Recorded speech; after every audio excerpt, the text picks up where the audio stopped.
Durante muchos siglos, el transitar y la influencia de las mujeres en la historia de la humanidad se escurrió sin remedio de las plumas de quienes se encargaron de narrarla.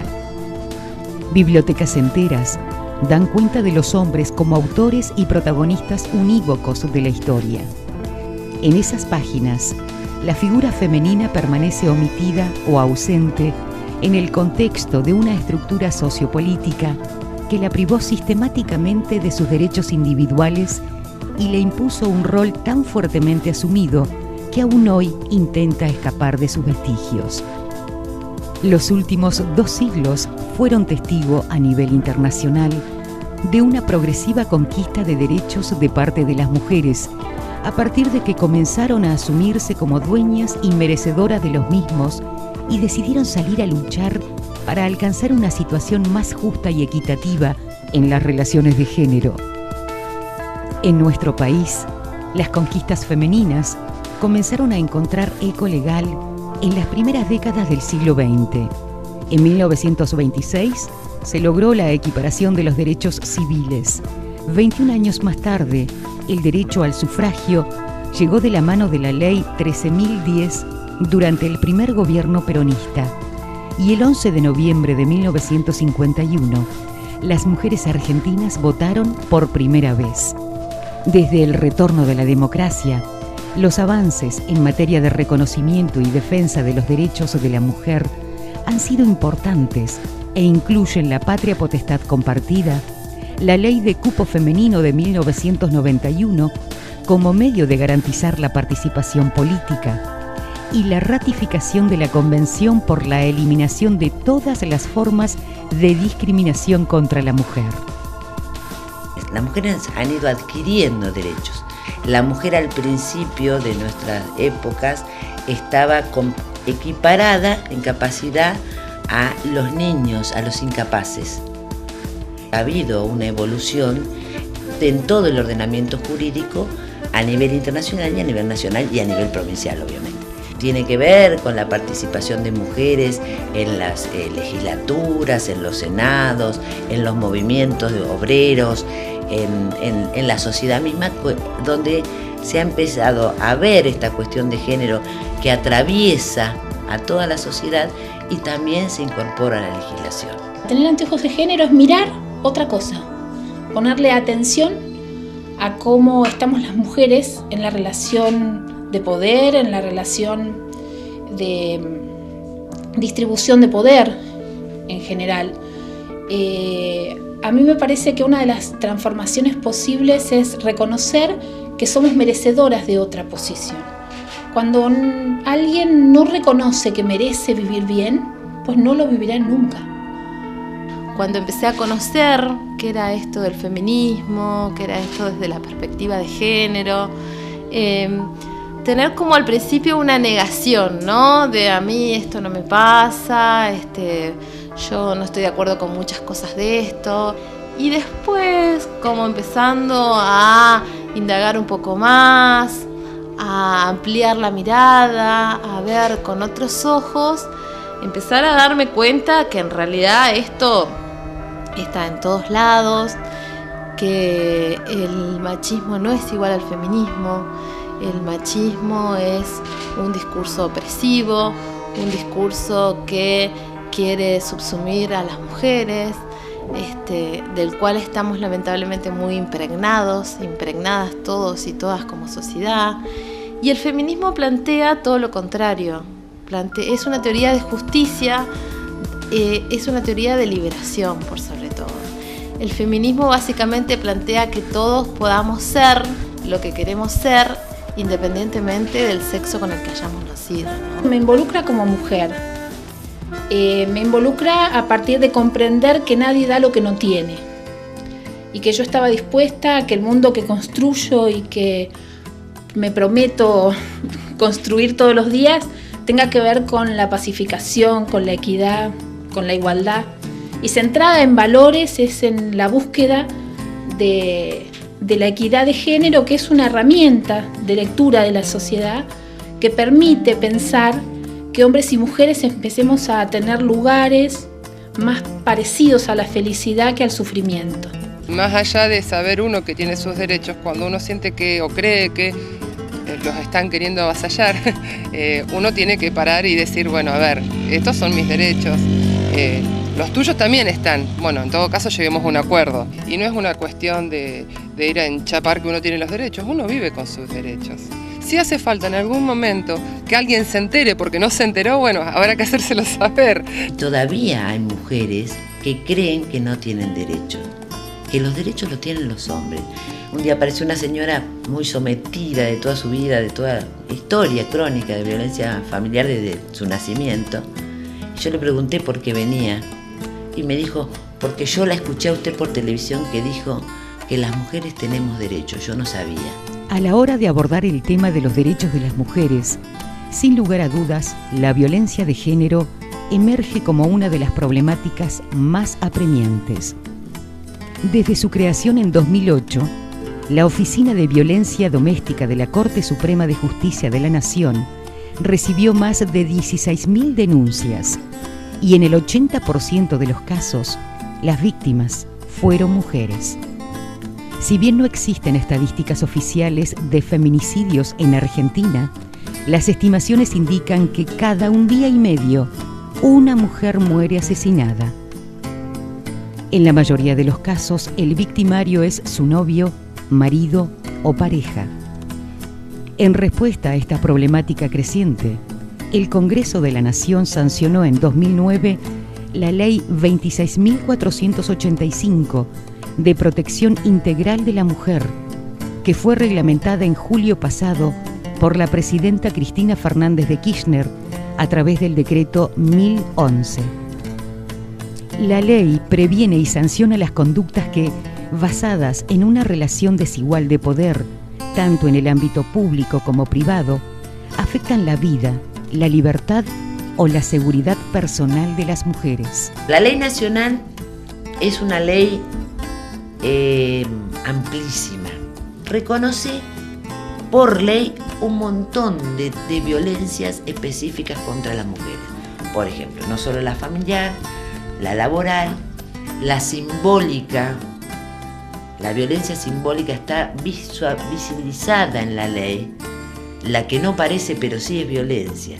Esta ley lo que necesita, aparte de la sanción, está vigente, es empezar a trabajarla desde adentro de las instituciones del Poder Judicial para ver cuando se presente un reclamo de este tipo, cómo lo van a resolver.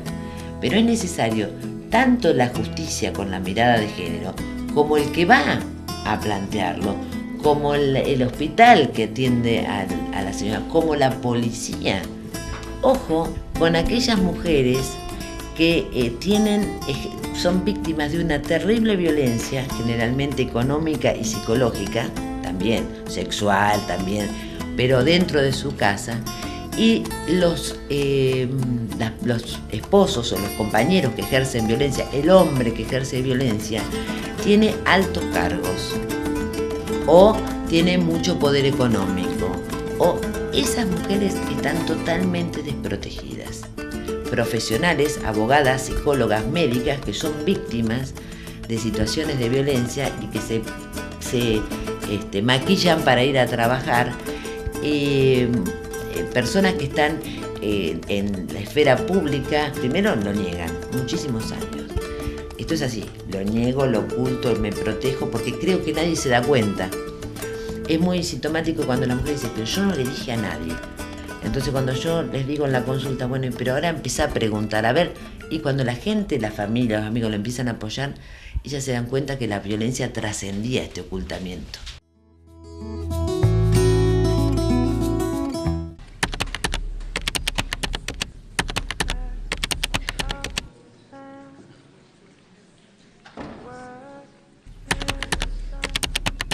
Ojos y oídos de sus ideas.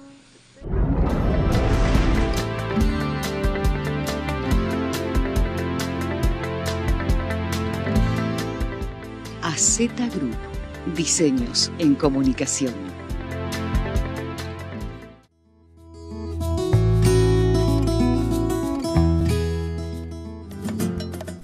Al hablar de violación de derechos, La trata de personas aparece como el delito más aberrante de sometimiento humano de nuestros días. La trata es la forma de esclavitud contemporánea, es la violación simultánea y sistemática de todos los derechos humanos. Cada año, 6 millones de personas son víctimas de las redes de trata. A nivel mundial, se estima que más del 90% de las víctimas son mujeres, niñas y adolescentes explotadas sexualmente. En los últimos años, Argentina ha pasado de ser territorio de tránsito a convertirse en país de destino, en especial de Bolivia, Perú, Paraguay, Uruguay y República Dominicana. En 2008, el Congreso de la Nación sancionó la Ley de Prevención y Sanción de la Trata de Personas y Asistencia a sus Víctimas. La norma condena a la trata como un delito federal. La trata en todo sentido es la esclavitud de las personas, la vulneración de todos los derechos humanos, pero desde el ámbito del género, todas las personas, todas las que estamos trabajando en ello, hablamos de violencia hacia las mujeres, fundamentalmente en lo que es la prostitución y la esclavitud sexual, que son los que viven las víctimas de trata, ¿no? La prostitución como delito, la prostitución, quiero aclarar esto porque hay una gran confusión. El ejercicio de la prostitución no está prohibido por ley. Lo que sí está prohibido es el que explota a una mujer y se beneficia con la prostitución de esta. La trata de personas es un delito. ¿Cómo se tipifica este delito? Con la captación, el traslado y la explotación, el acogimiento recibido en otro lugar para la explotación. Esto se da a nivel laboral, sexual. Y existen porque es un comercio espectacular. Superó a la venta de armas y está superando a las drogas. ¿Y sabes por qué? Porque la mercadería que se vende se puede consumir varias veces. Los cuerpos de las mujeres se pueden consumir y rinden para el tipo que las explota mucha más plata que vender un arma, que ya ahí se te acaba el negocio. Es importante prevenir también. Las leyes ya están, ahora hay que empezar a tomar conciencia. Y la trata y la prostitución existe porque hay hombres que consumen prostitución y porque hay sociedades enteras que piensan que el prostíbulo que está a la salida del pueblo tiene que estar porque los hombres necesitan tener algunos días, así de alivianar las cabezas. Para que los derechos no queden reducidos a ser una simple declaración de intenciones que descansa impasible en las páginas de la ley, es necesaria una estructura estatal y jurídica que abogue por su respeto y una sociedad que los conozca y adopte como forma de vida. Sin embargo, estos procesos no son para nada sencillos porque implican modificaciones culturales muy profundas y romper con estructuras de pensamientos muy arraigadas socialmente. Las fuerzas de resistencia al cambio suelen ser difíciles de vencer y el único camino para hacerlo es a través de la educación como espacio para repensar, reformular y reaprender nuestros roles en la sociedad. Lo que pasa es que el feminismo viene a romper con una estructura tan impregnada desde hace siglos que es lógico que les suene a conflicto, pero lo que yo creo que esto no tiene que tener necesariamente una carga negativa. Por ahí nosotras, en lugar de hablar de feminismo, muchas veces hablamos de derechos de las mujeres. La educación es fundamental. Empieza en la casa y sigue en la escuela y sigue en la sociedad. Nos cuesta, y algunas más que a otras nos cuesta, porque si en nuestra vida, en nuestra casa desde el principio nos dijeron que las mujeres tenemos que tener hijos, cocinar y atender al marido cuando viene a la noche cansado y darle las pantuflas, obviamente que ese es el modelo que vamos a repetir. Y empecé como a revisar mi propia historia, ¿no? Y me pensaba en mi familia tipo de mamá, papá, hermano, hermana. Estaba claro, cuando mi hermano jugaba, mi mamá me mandaba a hacer las compras.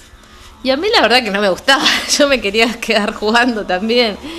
Pero digo, como mamá, que hoy no puede definirse como machista, ya estaba reproduciendo, impregnando en mí desde mi más tierna infancia ese modelo. Creo que la discriminación es frecuente, regular, permanente y sobre todo invisible. Cuando muchas mujeres están hablando, es muy común y muy frecuente que las personas que están a su alrededor tapen su conversación, por ejemplo. Si hay un hombre, se hace silencio y se lo escucha. Como un ejemplo muy chiquitito de cómo la discriminación y esta descalificación sostenida se reproduce, se repite y se naturaliza. Nos parece natural ver a una mujer sufriendo porque hay una sacralización del sufrimiento como parte de ser mujer. Esta sacralización del sufrimiento como parte de nuestra identidad hace que siempre estemos en lugares de vulnerabilidad. Y eso reproduce un sistema de creencias que nos instala sistemáticamente en el mismo lugar. Esta cosa así de resignación permanente por los demás, me pareció a mí que no es lo mejor, no está bueno, no es lo que queremos todas.